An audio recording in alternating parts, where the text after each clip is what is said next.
Well, in other news now, the U.S. military spending in 2012 has been higher than the combined expenditure of 10 other big spenders in the same field. A Swedish-based Peace Research Institute says the U.S. remained the world's largest spender with $682 billion. This puts the U.S. far above China, Canada, Australia, and several European countries. The Stockholm International Peace Research Institute, SIPRI, says the global military spending dipped slightly in 2012. The institute estimated that global military expenditure totaled $1.75 trillion in 2012. The new figures show that despite the fall, global military spending is still higher in real terms than its peak at the end of the Cold War. Well, joining us now from San Francisco via Skype is a former U.S. Senator Mike Gravel. Many thanks for joining us here on Press TV. Now, looking at the figures that have been presented, it seems that the world, specifically the U.S., hasn't come very far off after the Cold War era now, has it? Not at all. In fact, these figures are not surprising.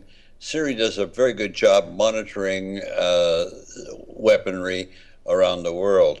But this is normally the case. The United States is far, far in excess in producing weapons of any other country in the world. The figure that I've seen in some cases is that the United States produces more weapons than all the rest of the world put together. And that's a figure that's even higher than what Syria represents, which is of the number of nations that we exceed. It must be added that in the arms bazaar of the world, the United States places more weapons into that bazaar than any other nation in the world, and has for quite a number of years.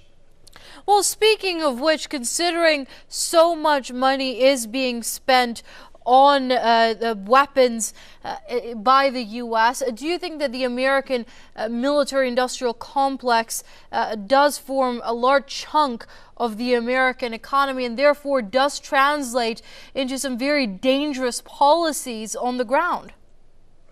No question. In fact, you must go further than that. The American involvement with NATO is nothing more than the globalization of the arms industry, or the expansion of the power of the military-industrial complex, the globalization of it all led by the United States. This is a policy that's ingrained and also has strong economic ties.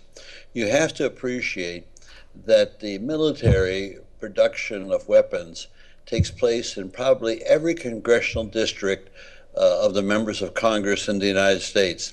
And so it becomes an issue of employment.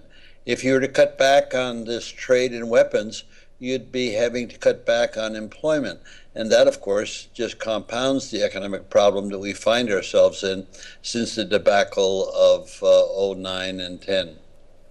Right, so then where does this leave hopes for peace and stability in the world when we have governments, heavyweight governments like the United States, spending millions of dollars, billions rather, on military expenditure and then making profits by selling them to irresponsible partners and players? Well, where does it leave us? I don't know. I don't have any magic answer for that.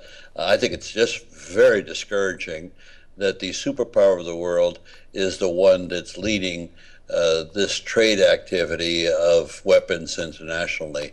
The only thing I can think of is that we have to find a way to empower the people to be able to make laws directly, and the government won't solve the problem, so we have to turn to the people to bring about a solution.